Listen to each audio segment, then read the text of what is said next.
Welcome students to Synopsis IS. I am Dr. Mohammad Zia and we have arrived to the 25th lecture in our world history series. Or I think this is the most awaited lecture ever. क्योंकि whenever I teach history, most of the students are very much interested कि Hitler ने क्या किया and how the whole Second World War and everything came up.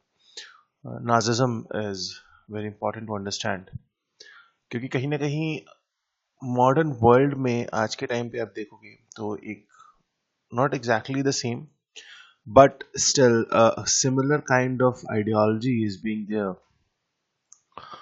when we talk about you know ultra nationalism hai ya no, not the patriotic nationalism where you again and again I have told there are various versions of nationalism और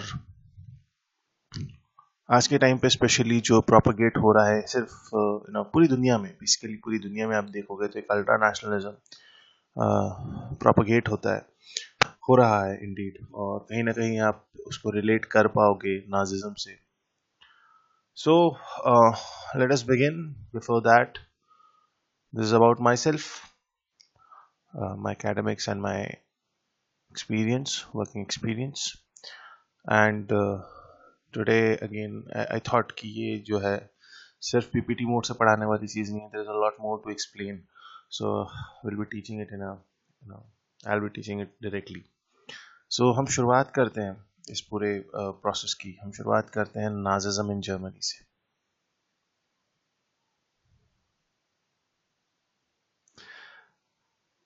दो aspect हैं एक Nazism को लोगों ने जब follow किया Germany के अंदर और हिटलर को लोग देखने लगे कि yes he is the saviour अब ये जो है ये सब कुछ बदल के रख देगा क्योंकि हुआ क्या फर्स्ट थिंग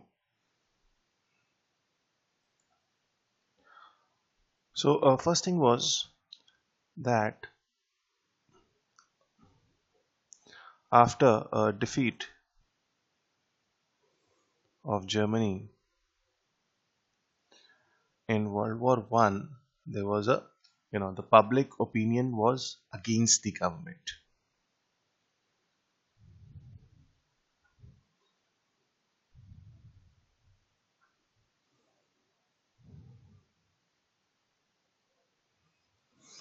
क्यों क्योंकि उन्होंने द मोस्ट इम्पॉर्टेंट जो चीज थी जिसको लोगों ने डिनाई किया was that they sign treaty of Versailles treaty of Versailles sign करना इतना ज़्यादा इफेक्टिव मतलब गलत इम्पैक्ट छोड़ गया लोगों के ऊपर और इसीलिए 1918 में मतलब डिफीट एक डिफीट अपनी जगह थी उसी का इम्पैक्ट ये पड़ता है कि जो कैजर विलियम थे कैजर थे आई एम सॉरी उन्होंने अक्टूबर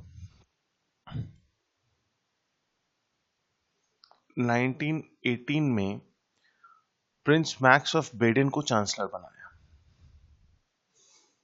there was another new chancellor there was a new chancellor Prince Max of Baden इनको क्या बनाया इनको चांसलर बनाया दैट इनके मतलब just as a part of reform but there was a threat actually threat क्या था थ्रेट था सोशलिस्ट रेवोल्यूशन का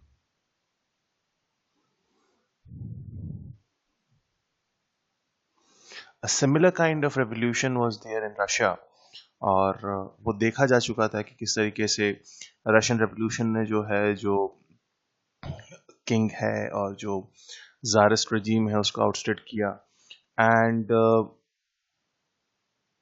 that was a threat which everyone was feeling. On the other hand, there was a moderate ideology also which was there in Germany. But moderate leaders, जो moderate ideology के लोग थे, they were unable to solve Germany's power.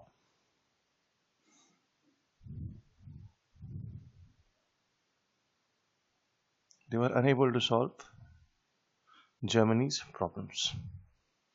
और लोग उनको prefer कर भी नहीं रहे थे मीन्स एज अ कॉमन अगर आप इम्पैक्ट देखोगे तो people were least interested in those moderate leaders और इन सब में क्या होता है national socialist German workers party national socialist German workers party,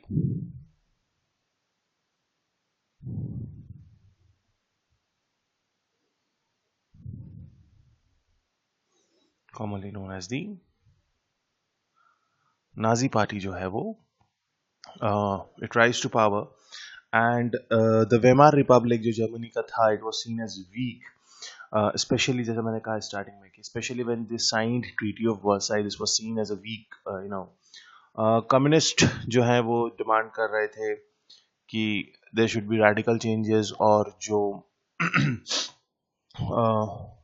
conservatives थे उनका ये कहना था that government is too liberal. और इन सब सिनेरियो में नाजी जो है वो लोगों को एक सॉल्यूशन दिखने लगा कि ये सोशलिज्म मतलब ये एक अजीब किस्म का सोशलिज्म था, ये वो सोशलिज्म नहीं था जो रशिया में था। इन्होंने सोशलिस्ट लिखा तो हुआ था, लेकिन ये जिस हिसाब से लोगों से कह रहे थे कि हम आपको रोजगार देंगे और all that rise in nationalism and make Germany great again, and this was the you know promises that were made by the Nazi party. Now what happened 1923 में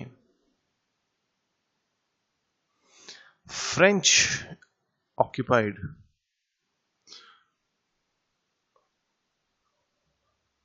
रूर वैली। अब रूर वैली जो थी ये एक important German industrial area था।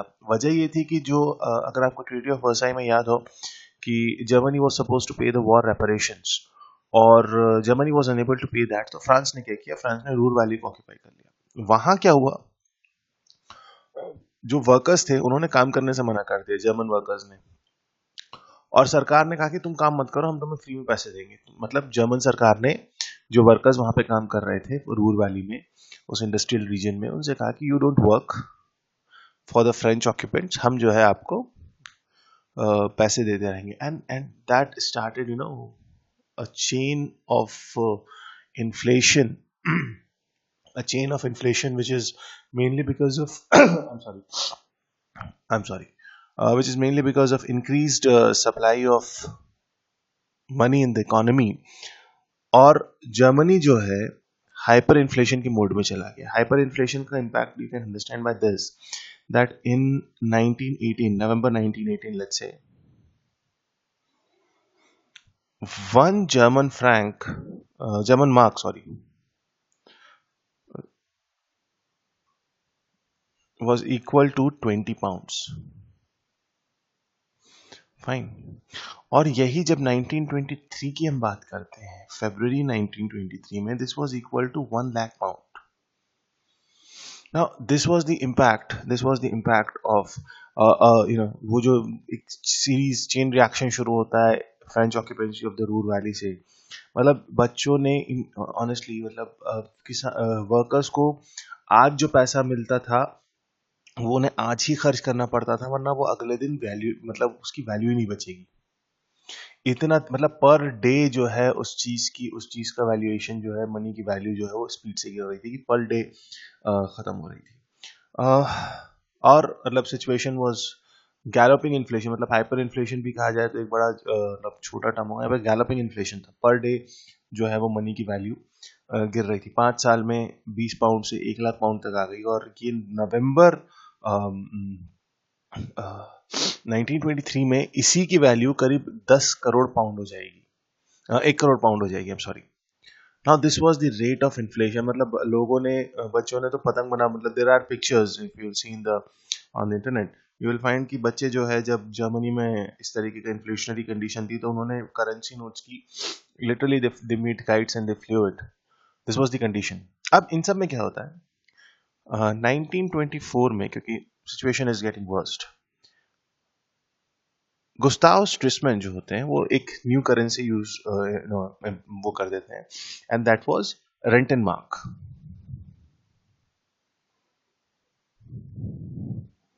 ठीक है, मतलब वो जर्मनी में जो है न्यू करेंसी इंट्रोड्यूस करते हैं in order to stabilise the situation. And obviously यहाँ पे जो है उन्हें अमेरिकन हेल्प मिलती है, यहाँ पे अमेरिकन हेल्प मिलती है, और यहाँ से सिचुएशन जो है वो स्टेबलाइज होना शुरू होती है। अमेरिका एक्चुअली इनको 40 मिलियन पाउंड्स देते हैं कि ठीक है आप अपनी सिचुएशन, क्योंकि एक्चुअली क्या था ना, अमेरिका क्यों इंटरेस्टेड था, क्योंकि जब अमेरिका ने ब्रिटेन और फ्रांस को कर्जा दिया हुआ था वर्ल्ड वॉर 1 के टाइम पे, और ब्रिटेन और फ्रांस ने कहा जब जर्मनी जो है हमें पैसा देगा तभी तो हम आपका पैसा देंगे, तो अमेरिका ने ये सोचा कि why to why not to get one more,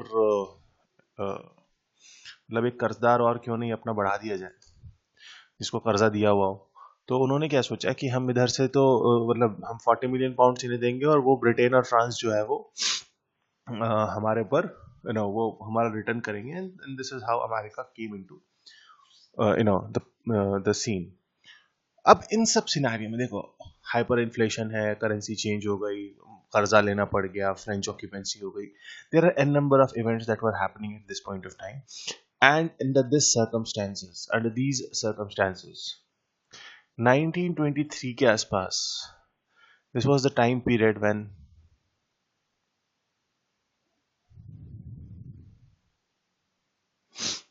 rise of Adolf Hitler। अब यहाँ हिटलर आते हैं, हिटलर यहाँ से सीन में आएगा। हिटलर 1923 में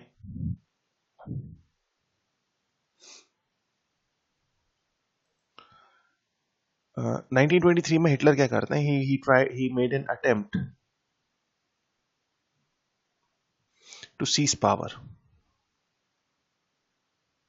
1923 में क्या करते हैं, he made an attempt to seize power, लेकिन he failed and he got arrested, और उसी प्रिजन में he wrote his autobiography Mein Kampf, that is my struggle. और बेसिकली ये जो मीन काम्फ है, इनका स्ट्रगल मतलब हिटलर ने अपना स्ट्रगल तो बताया, लेकिन हिटलर ने दो चीजें उसमें लिखी। उसमें हिटलर ने नाजी आइडियोलॉजी को एक्सप्लेन किया, और he outline the causes of defeat of Germany in world war 1। उसने दो चीजें, नाजी आइडियोलॉजी को एक्सप्लेन किया, that was what was Nazi ideology, there are two things here. So Nazi ideology में उसने क्या बताया, उसने बताया that what was this, extreme nationalism,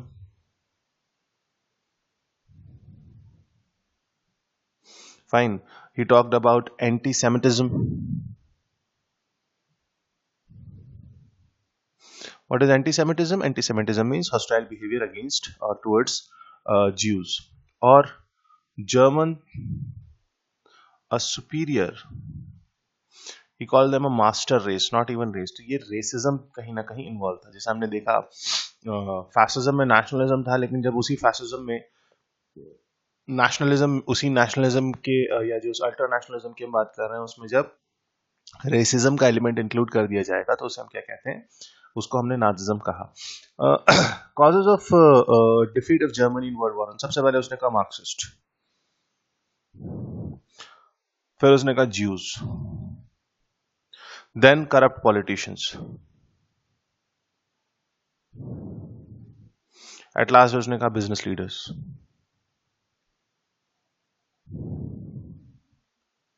So these were the causes of defeat of Germany in World War 1 as per Hitler. तो दो चीजें हैं उसकी, मतलब अगर आप मीन काम्फ की समरी समझें तो दो चीजें उसने एक्सप्लेन की, कि एक first of all what is the outline of Nazi ideology, and second कि जर्मनी वर्ल्ड वॉर 1 में क्यों हारा। अब सवाल ये है कि जब ये ऐसी बातें कर रहा था, सी यहाँ पे कहीं भी जर्मनी को, मतलब यहाँ कहीं भी ऐसी बात नहीं है कि हम रिकंस्ट्रक्शन की बात है, डेवलपमेंट की बात है, इक्वालिटी की बात है, ऐसी कोई बात यहाँ पे नहीं हो रही। बात यहाँ पे क्या हो रही है, नेशनलिज्म की, हेट्रेट की, सुपीरियर रेशियल एक्सप्लेनेशन है, रेशियल रेसिज्म का फेवर हो रहा है। On the other hand Marxist और ज्यूइस्ट, मतलब वो कम्युनिज्म के अगेंस्ट है, जूइश लोगों को या एंटीसेमिटिज्म की बातें वो कर रहा है। तो कहीं ना कहीं there is no feeling of reconstruction or development here. A larger feeling is of rebellion feeling कह लो या hatred वाली feeling कह लो, वो चीज है। तो सवाल ये उठता है that what made Nazi so popular?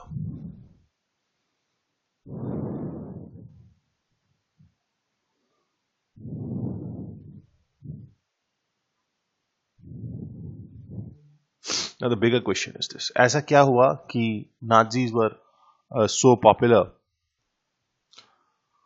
The first reason to this, that why Nazi was so popular, was that they offered national unity, prosperity, and full employment.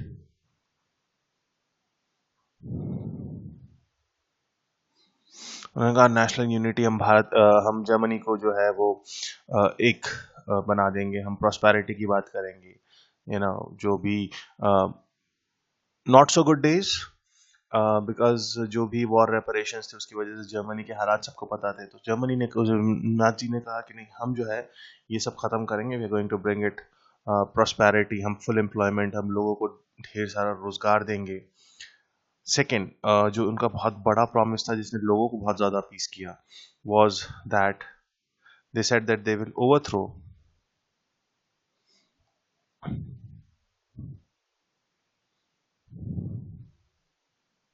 Treaty of Versailles.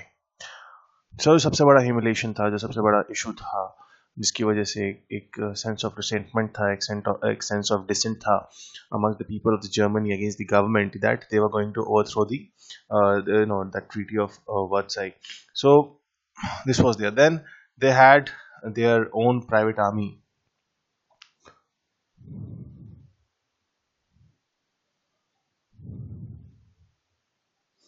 known as the SS in Germany, or commonly known as the Stormtroopers. और ये जो थे, जो भी मतलब इस national unity, prosperity और इन सब के अगेंस्ट बात करता था, तो उसको डील करने के लिए इनकी प्राइवेट आर्मी थी। ये कह रहे थे कि हम इनसे डील कर लेंगे। इसी दौरान क्या होता है, अब देखो यहाँ पे एक और चीज होती है। हिटलर कह रहा था कि बिजनेस लीडर्स जो हैं, जो करप्ट पॉलिटिशियंस है, they are the reason for the defeat of Germany in the world war one. But यहाँ पे जो बिजनेस लीडर्स थे, या जो वेल्दी थे, या जो कैपिटलिस्ट थे, जो हम यहाँ कहेंगे कैपिटलिस्ट, या जो वेल्दी नो लोग थे, उन्होंने क्या किया, दे सपोर्टेड नाजी। मतलब एक्चुअली उन्होंने अपीजमेंट वाला, मतलब कि क्यों, क्योंकि उनको डर था कि बिकॉज नाजी वो मार्क्सिस्ट के अगेंस्ट थी, हिटलर की आइडियोलॉजी, तो उन्हें लगा कि यार ये सही है, अगर इनको हम प्रमोट करेंगे तो एटलीस्ट हम ये जो कम्युनिस्ट, या जो मतलब जो कम्युनिस्ट रेवोल्यूशन है, या जो मार्क्सिस्ट आइडियोलॉजी है, हम उसके स्प्रेड से बच जाएंगे। And the most important thing which actually made the Nazis so powerful, Hitler himself had a very extraordinary और charismatic personality, जिसने नाजिज्म को स्प्रेड करने में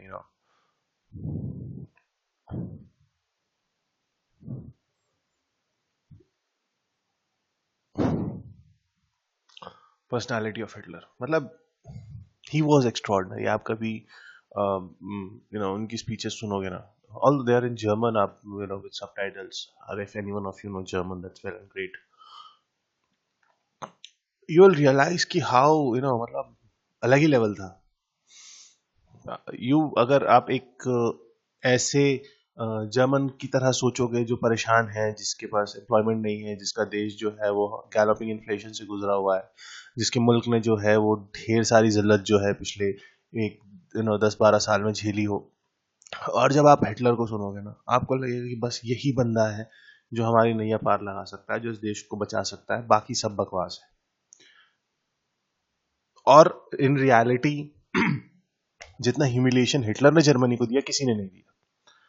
मतलब इंटरनेशनल कोर्ट्स में जो क्राइम अगेंस्ट ह्यूमैनिटी थी, चाहे हॉलोकॉस्ट के, हम नेक्स्ट लेक्चर में बात करेंगे, जो जर्मनी ने किया, या जो नाजीज ने किया, specially in the world war two, it's still Germans, if you'll find them, they are too much humble even today. Or I have personally met few of the people out there, or they are so humble, they are so humble, And then I ask, some other person कि ये ऐसे क्यों है?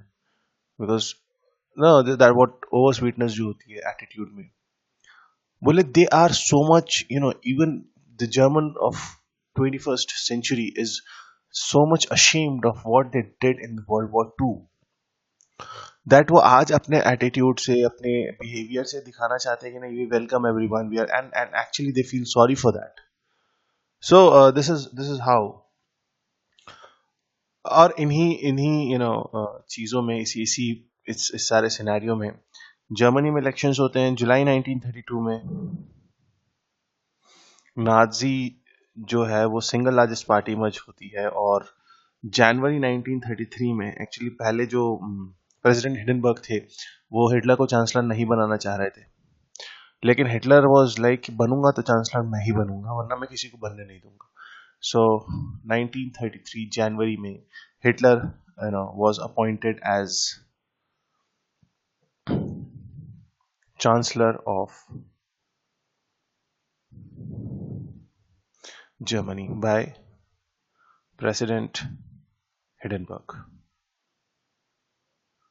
Now, what is chancellor here? Chancellor, you can just simply compare the prime minister. Simply the prime minister of Germany. So we had the president, the chancellor, the Weimar, the parliament, and so on. अब एक ऐसा event होता है क्योंकि ये Hitler जो था, ये he was against this communist ideology. He was this, वो कम्युनिज्म के अगेंस्ट था. जो गवर्नमेंट बिल्डिंग थी फरवरी 1933 में, मतलब उसकी चांसलर बनने के ठीक एक महीने बाद क्या होता है, जो रिक्सटैग है, वहाँ के जो गवर्नमेंट ऑफिस था, जो वहाँ पे फायर होती है, और वो कम्युनिस्ट पार्टी नहीं कराती, वो कुछ कम्युनिस्ट वर्कर्स होते हैं जो आउट ऑफ फ्रस्ट्रेशन जो है वो आग लगा देते हैं. But he got a chance, Hitler को मौका मिल गया. What he did, he band communist and all other parties. Actually इसका इम्पैक्ट ये होता है कि मार्च 1933 में हिटलर एक इनेबलिंग एक्ट लाता है. इनेबलिंग एक्ट मीन्स कि जिससे Hitler alone can rule for 4 years, and उसको रिक्सटैग को, यानी कि जो गवर्नमेंट है, जो पार्लियामेंट है, जैसे मतलब उसको किसी से कंसल्ट करने की कोई जरूरत नहीं है. And all political parties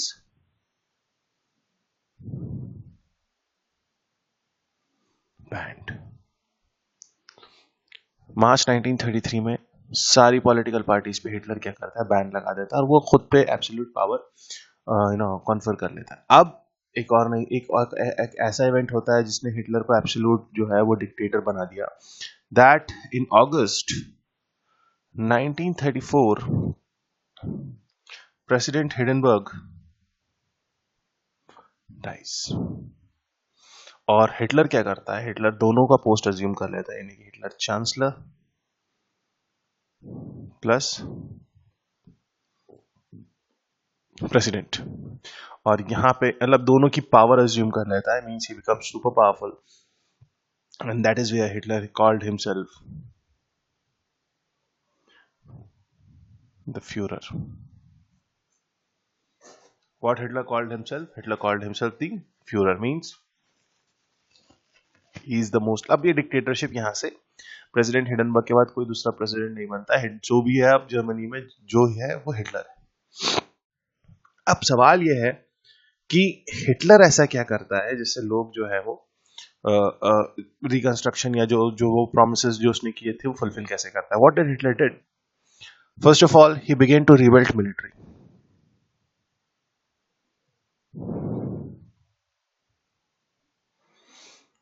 What he did? He began to rebuild military. अब ये rebuild military से क्या हो रहा है? एम्प्लॉयमेंट मिल रहा है. ये रिबिल्ड मिलिट्री से क्या हो रहा है? वो जो ट्रीटी ऑफ वर्साई में था कि Germany can't have more than 1 lakh so infantry and so on, then वो सब, और लोगों को लगता है नहीं, ये वो बंदा है जो फॉरेन पावर के आगे झुकने वाला नहीं है, ये हमारे देश को कुछ ना कुछ अच्छा बना के ही छोड़ेगा. Second thing, he opened up factories to build weapons.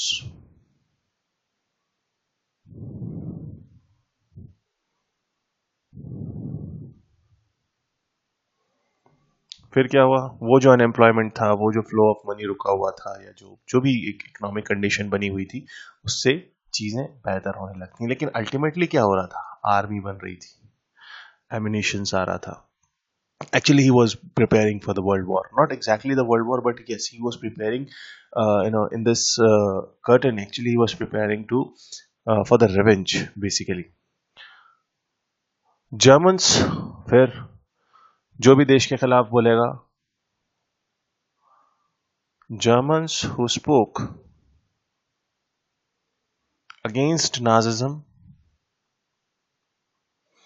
और मतलब जो भी ये नेशनलिज्म या जो भी ये प्रो कम्युनिज्म की जो बात कर रहा था, दे वर ऑल अरेस्टेड, और दे वर इधर इम्प्रिजन्ड और मर्डर्ड. और इसमें ये काम कर कौन रहा था, ये स्टॉर्म ट्रूपर्स और जिस्टापो, ये इनकी स्पेशल पुलिस हुआ करती थी. फिर हिटलर ने क्या किया, 1936 में he sent troops to reoccupy,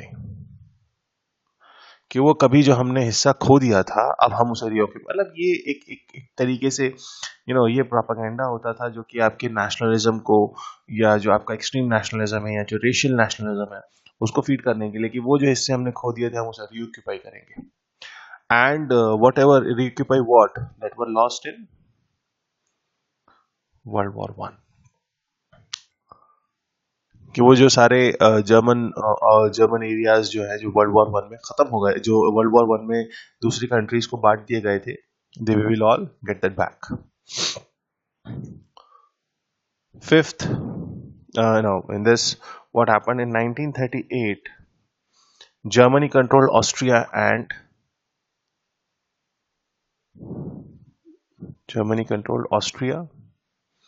and Czechoslovakia. Now ये जो एरियाज जो थे, इन सबको जहां जहां जर्मन ज्यादा थे, उन सबको एरिया को उसने क्या किया, इसने रिऑक्यूपाई करना शुरू किया. लेकिन वो चीज जिसकी वजह से एक्चुअली सारी कहानी हिटलर की जो है वो कहना चाहिए कि what he is in famous for, and he is in famous for the 1935 में वो जो ज्यूस के अगेंस्ट उसका रिसेंटमेंट था, वो देखता है, the infamous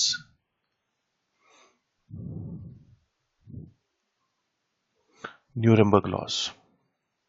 And this whole laws were basically against Jews, क्योंकि उसने क्या कहा था, जब वो वर्ल्ड वॉर वन में जर्मनी के हारने की वजह जो है वो आइडेंटिफाई करता है, तो उसमें सबसे दूसरे नंबर मार्क्सिस्ट के बाद उसने किसी को बुरा माना, तो वो ज्यूस को बुरा माना. और ये कहा था, ये एक that Germans belong to superior Aryan race, purity of race, और वो सारी चीजें जो है वो he was obsessed with this. तो what were this Nuremberg loss? Nuremberg loss सबसे पहले उसने क्या किया, इसी न्यूरेमबर्ग लॉस के थ्रू जो जर्मन ज्यूस थे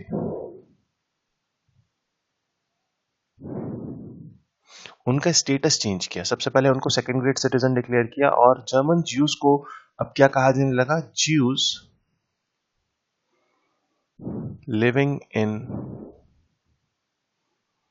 जर्मनी.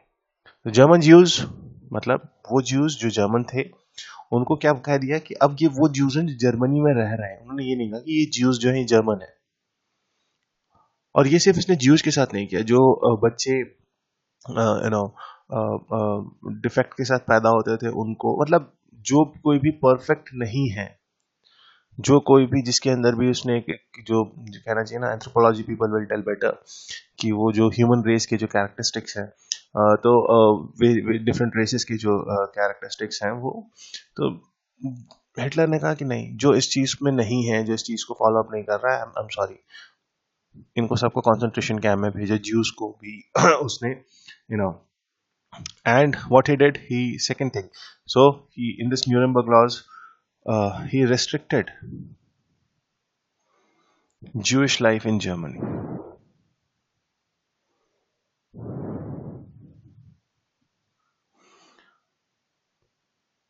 हाउ? सबसे पहले उनका इकोनॉमिक बॉयकॉट किया। जो इनके जो नाजी प्रोपेगेंडा के जो लोग थे क्या करते थे, जूस को जो शॉप्स हैं जो उनकी इकोनॉमिक एक्टिविटी के सेंटर्स थे उनको मार्क करते थे। प्रोपेगेंडा ये चलता था कि जो है ज्यूज को मतलब उनकी दुकान से आप सामान ना खरीदें, उनके साथ किसी तरीके का इकोनॉमिक रिलेशन ना रखें। Jews, they were they cannot marry non-Jews. This was the law.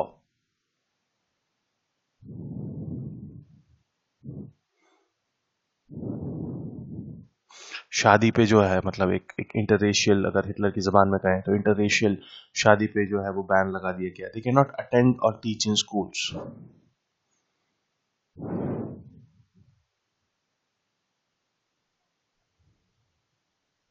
Fine, they cannot, they were banned from government jobs.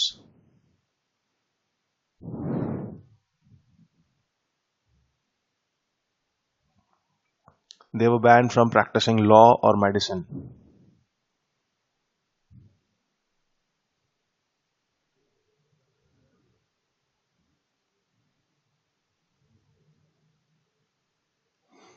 They were, they could not publish books.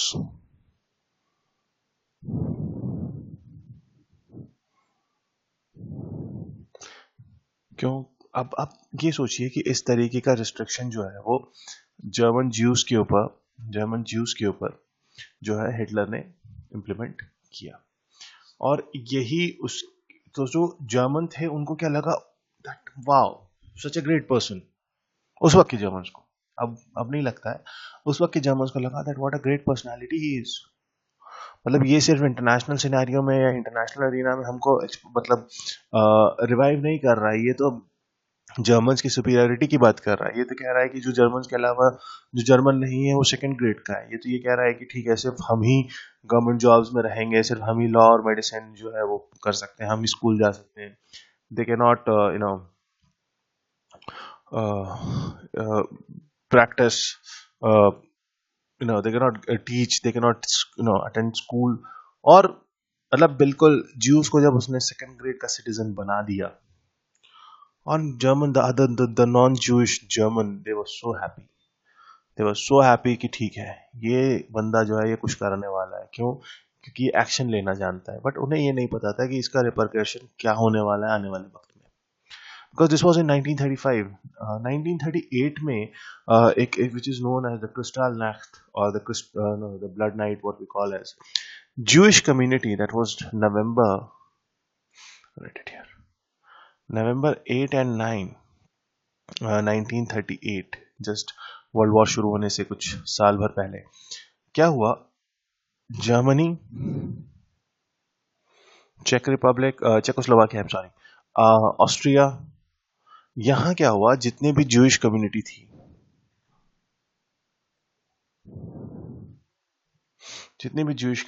That were attacked and Hitler was very much conservative. मतलब इन्होंने बिल्कुल उस रात, जिसके कारण कत्ल की रात वाली चीज थी, तो वो बना दिया था।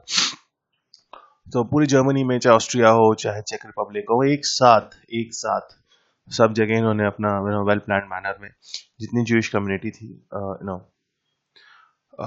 So people were very much, क्योंकि वो ट्रेडिशनल की बात करता था। He was against jazz, Hitler didn't like jazz music, he was against the modern art, he actually glorified German myths भी थे, तो वो जर्मन मैथ्स को ग्लोरीफाई करता था, क्रिश्चियनिटी के अगेंस्ट था। और एक्चुअली उसने सिर्फ ज्यूइश नहीं, उसने कैथलिक स्कूल्स भी क्लोज कर दिए थे। हिटलर ने जो क्रिश्चियनिटी को रिप्लेस करने की बात, even Germans were very much, those who were following Hitler, they were very much interested कि ये जो ठीक है ना, ये हिटलर की बात है, ये बिल्कुल सही है। अब टेक्निकली ये कहने लगे थे कि हिटलर ही हमारा भगवान है। एंड जो माइथोलॉजी थी, जो जिनका mythology means which are not verified by facts, उसका हिटलर जो है गुणगान करता था और सारी चीजें थी। And a point came when actually there was a huge glorification of Germany, and when this feeling was at its peak. So in September, the 1st September 1939, मतलब अब देखो मिलिट्री बना ली, आर्मी वगैरह सब ओके है, अपीजमेंट अपनी peak पे है, लोगों का नेशनलिज्म का जो बुखार है वो सर चढ़ के बोल रहा है। और 1 सितंबर 1939 को हिटलर क्या करता है, पोलैंड पे अटैक करता है and world war 2 begins. So this is how Nazism rise, the ideology of Hitler, the ideology, how they did that, how they propagated it, or especially the resentment and the feeling against Jews was something which actually जो मतलब देखो दो चीजें हैं, एक जब वो army build कर रहा है तो वो इकोनॉमी को अच्छा कर रहा है, वो ट्रीटी ऑफ वर्साई को कर रहा है तो वो फॉरेन पॉलिसी में अपना खुद का डोमिनेशन दिखा रहा है। वो ज्यूज के अगेंस्ट अगर लॉ बना रहा है तो वो जो जर्मन्स रह रहे हैं उनको एक फीलिंग ऑफ नेशनलिज्म, एक एक्सट्रीम नेशनलिज्म मिलता है कि भैया यही है हमारा जो बचाने वाला है, ये सब प्रॉब्लम से वो एक ही बंदा है, वो हिटलर है। और इन सब में जब लोगों का कहना चाहिए कि ये भावनाएं, ये जो एलिमेंट्स थे ये पीक पे थे, तब हिटलर ने क्या किया, पोलैंड पर अटैक किया और यहां से कहानी शुरू होगी वर्ल्ड वॉर 2 की, जो हम देखेंगे नेक्स्ट लेक्चर में। So till then have a great time, stay safe, stay healthy, I see you in the next lecture. Thank you so much.